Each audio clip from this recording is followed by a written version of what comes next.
pessoal, o assunto de hoje vai ser todos os baixos que eu já tive. Desde o começo, desde 2005, quando eu comecei a tocar, até hoje, 20 anos depois. Então, se vocês já tiveram algum desses baixos, eu peço que vocês compartilhem a experiência de vocês, se foi boa, se foi ruim, por que é que vocês se livraram deles, se é que vocês já venderam, passaram adiante. Simbora! O meu primeiro baixo foi um baixo Strindberg, mas esse é um mistério, porque esse baixo não tem foto dele na internet, não tem nenhum registro. Eu lembro da minha cabeça, então pode ser que eu também não esteja 100% certo nisso. Era o Strindberg CAB14. Hoje em dia existe o CAB16, que é um baixo PJ. Inclusive ele existe na mesma cor, tô vendo aqui, mas ele tem algumas diferenças do meu. Ele era uma mistura muito estranha de um corpo de jazz bass com as features de um precision bass. Só que ele tinha de fato um captador jazz na ponta. Não na posição que ele fica normalmente. Ele era bem próximo da ponte e as proporções dele eram um pouco estranhas. Eu fiz um pequeno mock-up para mostrar mais ou menos como é que ele é para vocês. Vou estar mostrando aí na tela. Antes de eu terminar de fazer esse vídeo, eu me dei conta que existe sim um vídeo de uma pessoa com esse baixo no YouTube. O nome dele é Elton Cavalcante. Vou colocar o arroba dele aí. Visitem o canal dele. Ele fez um vídeo com o baixo, eu vou estar mostrando para vocês. É o baixo mais parecido que eu achei com o meu lá em 2005, né? Pode ser que a minha memória esteja um pouco nebulosa, não seja exatamente esse modelo, mas esse é o mais próximo que eu cheguei. A minha experiência com esse baixo foi assim, péssima. Não foi um baixo que eu escolhi por estética, não foi um baixo que eu escolhi por causa das features, não foi por causa da madeira, não foi por causa de nada. Foi simplesmente o baixo que cabia no bolso do meu pai na época. Em 2005 eu tinha 14 anos, então qualquer baixo pra mim tava bom. Como nem ele, nem eu tínhamos experiência com comprar instrumento usado, a gente foi na loja e esse foi o baixo que coube no bolso. Como ele foi um baixo que jamais foi regulado na vida dele, e como nessa época, muito mais do que hoje, os baixos vinham muito ruins da loja. Eu tive uma experiência ruim de tocabilidade com ele, porque eu achava que o fato das cordas estarem muito altas, do braço estar curvado, do ruído ser muito alto, era devido ao baixo ser ruim. E eu não estou dizendo que ele era bom, mas esses problemas são devido à regulagem. Eu nem sabia que existia isso de luthier, de pessoas que mexiam com o instrumento, então eu associei a minha experiência ruim, a minha tocabilidade ruim, ao fato dele ser ruim. Por isso eu corri o mais rápido possível para me livrar dele e pegar o meu segundo baixo, que foi o Condor BX12. Esse já é um baixo bem mais conhecido, tem bastante material dele na internet. Esse baixo já veio um pouquinho melhor da loja. Ele foi o baixo que me ajudou a entrar nas primeiras bandas. Eu vou estar mostrando aí uma foto, um registro assim horroroso de uma das primeiras bandas que eu participei. Vocês podem ver que já nessa época, isso foi em 2006, um ano depois que eu comecei a tocar, já tinha um pouco de corrosão nos polos do captador. E isso era algo que acontecia com frequência com meus baixos, porque eu deixava eles expostos. Isso é um hábito que eu não tenho mais. Eu moro em cidade litorânea e é muito fácil de acontecer isso. Eu pessoalmente acho muito feio, subtrai muito da aparência do instrumento, sabe? Mas fora isso, esse baixo me trouxe muitas alegrias. Era um baixo confortável de tocar, com um braço bastante fino. O meu terceiro baixo foi um Shelter Jazz Bass.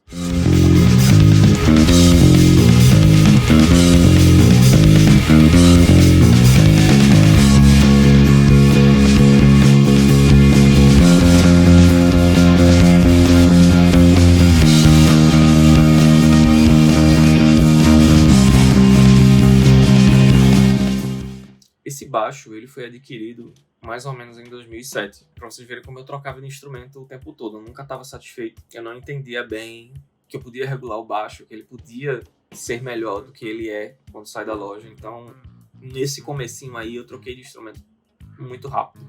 E esse Shelter, ele é um dos modelos antigos que tinha um headstock em forma de garra. Vou mostrar aí para vocês.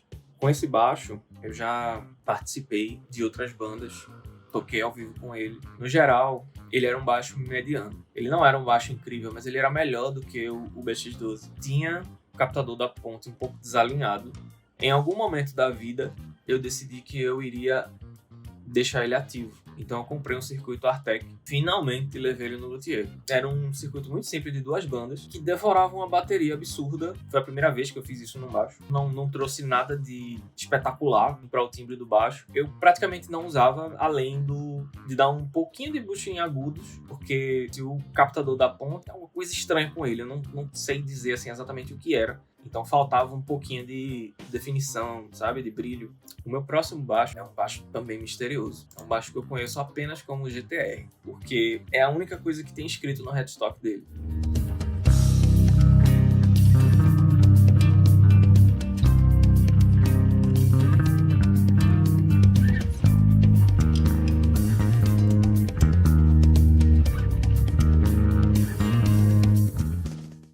Ele não é de nenhuma marca que eu conheço, o shape é bem diferente e eu nunca encontrei nenhum tipo de informação sobre esse baixo. A única coisa que eu sei é que ele foi comprado na Rua Teodoro Sampaio, lá em São Paulo, e a pessoa que ficou com o meu Shelter Jazz Bass me ofereceu ele na troca. E eu fiquei com ele porque, apesar desse mistério todo, o baixo tinha um som legal, tá? O shape do baixo, ele lembrava um pouco o shape do Ibanez BTB, né? Que tem esses chifrinhos assim bem arredondados.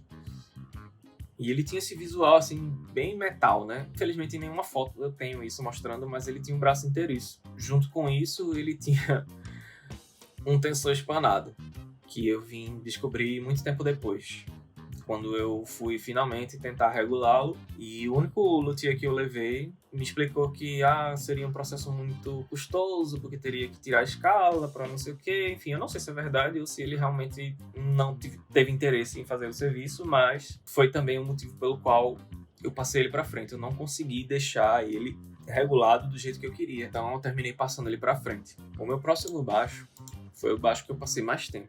Esse foi, assim, o baixo que era para ser para a vida toda. LTD B205 SM.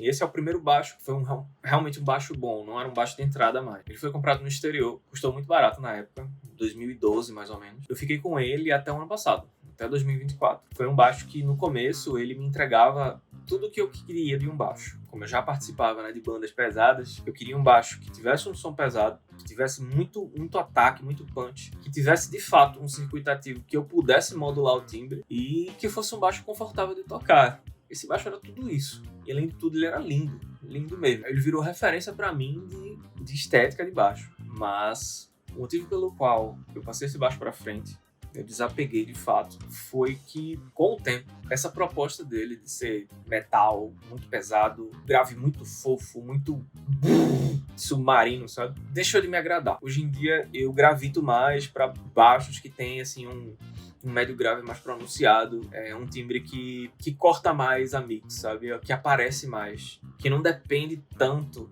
de você estar equalizando, de você ter compressão, de você ter tudo para você simplesmente aparecer. É um baixo que, apesar de ter um grave muito potente, ele tinha pouca articulação. Eu considerei, trocar o circuito dele e reaproveitar outras coisas, mas pensei assim, poxa, eu tô com esse baixo há tanto tempo. Deve ter alguém por aí que vai valorizar ele mais do que eu. E unindo o útil ao agradável, eu tava precisando de dinheiro. Então, eu passei ele pra frente. Pausa. Antes de vender o LTD, eu comecei um projetinho. Eu comprei um baixo antigo, que deve ser conhecido de muitos de vocês, o Tajima TBM4. Eu já estava flertando com a possibilidade de comprar um baixo estilo Music Man, porque ele se adequava mais ao meu gosto atual de timbre.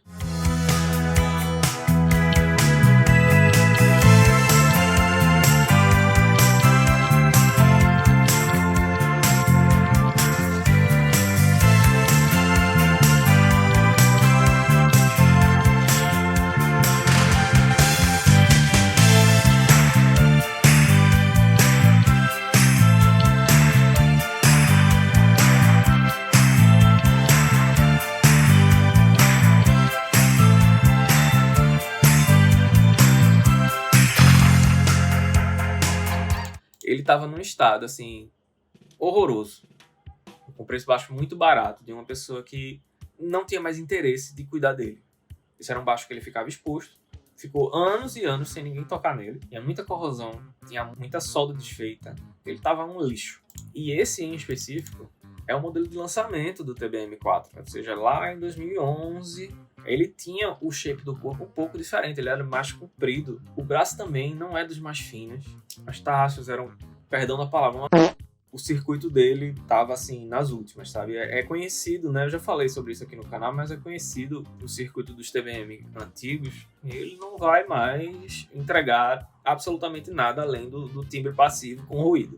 E era isso que estava acontecendo. Então, pensei assim, eu comprei esse baixo barato, eu vou reformar ele. E a minha reforma foi a seguinte: arranquei tudo que tinha de circuito, tudo de elétrica, deixei o baixo sem nada e comprei uma control plate nova, já com a fiação feita, passiva, um captador novo e um escudo novo. Tudo no AliExpress. Tudo, assim, muito em conta. Eu só queria saber o que ia acontecer, sabe? Como é que ele ia ficar. E o resultado foi que ele ficou com um timbre muito parecido de quando ele era ativo. Até porque o circuito não servia pra nada. O ruído diminuiu muito. Ele ficou bem mais bonito, né? Porque o escudo original, como era branco, ele ficou amarelado. No geral, eu consegui tirar muito mais som dele. É claro que ele perdeu um pouco de saída, né? Porque um baixo passivo e um baixo ativo, existe essa diferença. Então eu tinha que compensar quando eu ia tocar ao vivo. Quando eu trocava de um baixo ativo para o baixo passivo, eu tinha que fazer essa compensação no amplificador, no pedal, essas coisas. Mas ele me serviu bastante bem. Eu passei pouco tempo com esse baixo. Uma pessoa do meu trabalho na época se interessou por ele. Passei ele para frente já pensando em pegar outro. Music Man na frente. Meu próximo baixo, já adianto que foi o baixo, para mim, que tem o melhor som de todos. O Yamaha TRBX 305.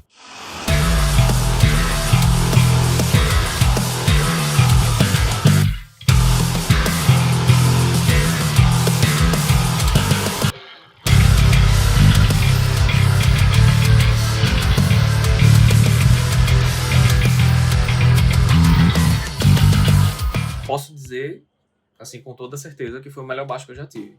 Eu já tinha ouvido falar da qualidade Yamaha. Os instrumentos Yamaha são, assim, aqueles instrumentos que todo mundo sabe que é muito bom, mas as pessoas parecem que esquecem um pouco, né? Eu já estava procurando esse modelo específico. Minha primeira impressão dele foi que a largura do braço era um pouco maior, o espaçamento entre as cordas era um pouco maior do que no LTD. Só que o braço era muito mais fino. Então eu conseguia executar as coisas com muita facilidade. Esse baixo, ele tem um circuito de 2 bandas, mas ele tem uma chavinha com várias posições que você consegue modular o timbre de formas que eu jamais consegui no circuito de 3 bandas do LTD. Conseguia realmente mudar o timbre do baixo só virando a chave. E o ajuste fino é que eu fazia no circuito, sabe? Apesar desse baixo não ser muito usado para o pessoal gravar metal, eu achei que ele caiu como uma luva para o que eu tava fazendo na época. Eu só tenho elogios para falar desse baixo. A única coisa, assim, de fato que eu não gostei nele foi a caixinha da bateria, que é daquele modelo que quando você puxa a tampa sai fora. Você pode até estar pensando, meu Deus, que besteira, mas você tá no palco, você tá no escuro, você puxa aquela tampinha para trocar a bateria, ela sai voando, cai em algum buraco escuro, você nunca mais encontra, aí você vai ficar com a bateria de fora, sacou? Eu já tinha planejado trocar isso. Outra coisa. Eu vou mostrar uma foto. O formato da capinha do captador, ela tem um desenho para você apoiar o dedo. Só que o desenho, ele é diagonal. Eu acho que isso aí mais atrapalha do que ajuda a você apoiar o dedo. É uma coisinha minúscula, mas que me incomodava um pouco, pode incomodar vocês também. Eu terminei tendo que passar esse baixo para frente, mas eu com certeza absoluta vou ter outro Yamaha na vida, porque a qualidade é difícil explicar o cuidado que esse baixo é feito. Esse baixo nem é o melhor de todos, ainda tem o 505, ainda tem o 605, tem a TRB, né? É o santo graal dos baixos, né? Um esmero com os pequenos detalhes do instrumento que faz muita diferença. Por fim, né? Meu último baixo é o Seven, que vocês já viram aqui no canal.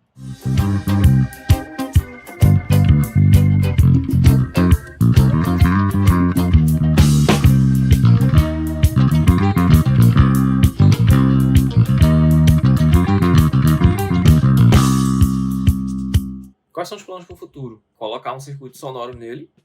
Já pesquisei o modelo, vou colocar aí na tela. Ver como ele se sai. Eu gostaria, né, se possível, de colocar um captador no braço para ele ficar parecido com o Sterling HH. Vou mostrar aí para vocês. Gostaria muito, mas eu não sei se isso valeria a pena, porque é uma modificação, né, de de madeira, de cortes, etc., num valor que seja razoável. Eu, como bom músico, já estou pensando nos próximos instrumentos, né? Eu vou colocar um teaser aqui do próximo baixo que eu estou pensando em comprar e eu quero saber se vocês conseguem adivinhar qual é esse daí nos comentários. E aí? É isso, pessoal. Espero que vocês tenham gostado do conteúdo. Eu quero a opinião de vocês sobre os baixos. Vocês também tiveram esses baixos? Qual foi a experiência de vocês? E até a próxima. Falou!